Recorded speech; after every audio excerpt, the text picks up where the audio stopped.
حضرت یونس علیہ السلام کی دوستی ہوگی حضرت جبریل امین سے، تو جناب جبریل ملنے آئے۔ حضرت یونس علیہ السلام فرمانے لگے جبریل میرا دل کرتا ہے مجھے اس بندے کی ملاقات کرا جو اللہ کا سب سے زیادہ عبادت گزار بندہ ہے۔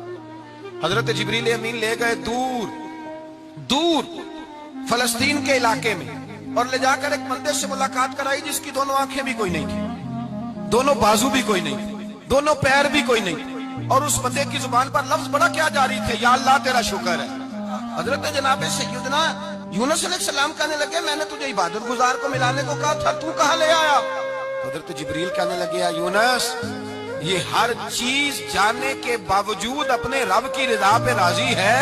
اس وقت دنیا میں نبیوں کے بعد جس سے اللہ سب سے زیادہ پیار کر رہا ہے وہ یہی بندہ ہے، یہ اپنے رب کی رضا پہ راضی ہے۔ وصل اچھا ہے نہ فراق اچھا ہے، بس جس حال میں محبوب رکھے وہی حال اچھا ہے۔